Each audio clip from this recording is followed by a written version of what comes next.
Hello, and welcome back to the second weekly football news from First and 10 Minute Sports. I'm Asher, your host, and thank you for all that watched my pilot episode. I'm blown away by the encouraging views.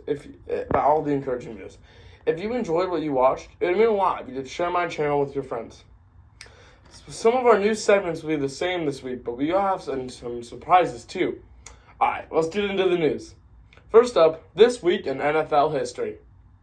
On July 9th, 1932, the Boston Braves, which will later be known as the Redskins, then the football team, which are now the Commanders, became an NFL team. Talk about some name changes. Second, on July 8th, 1933, the NFL divided in two divisions, and they decided to have a championship between the two leagues. On July 9th, 1947, in San Francisco, California, Orenthal James Simpson, later known as OJ, or the Juice, was born. He was drafted by the Bills, where he played most of his career.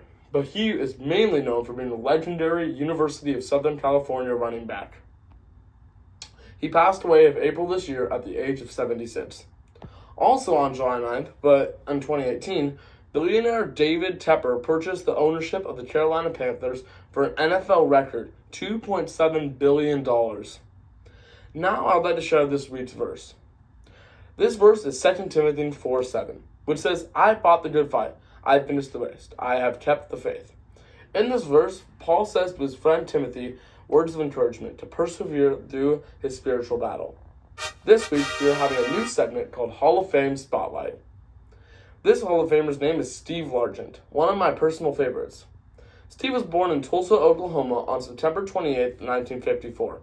He graduated from Putnam City High and got his bachelor's degree in biology in 1976 at the University of Tulsa.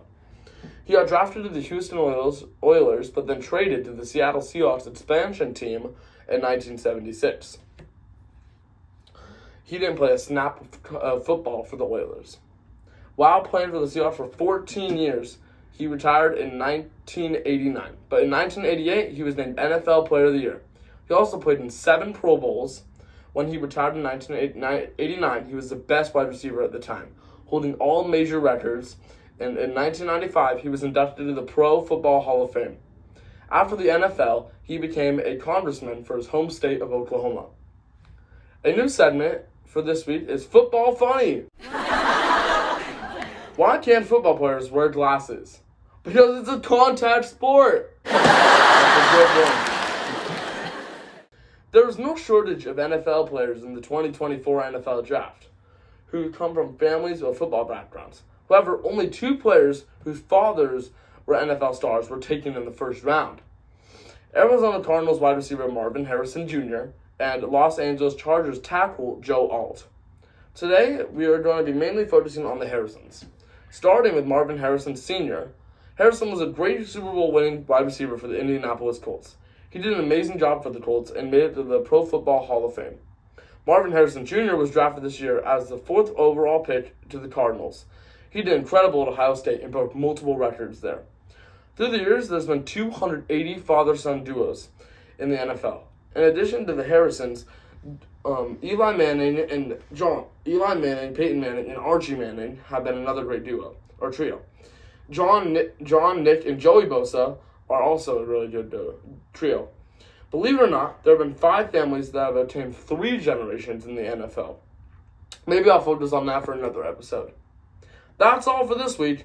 Please remember to like and subscribe to this video and share it with all your friends. I really appreciate it. Thank you for tuning in to the First and 10. I'll see you next week. I'm Asher. Remember, stay low, hit hard, and God bless.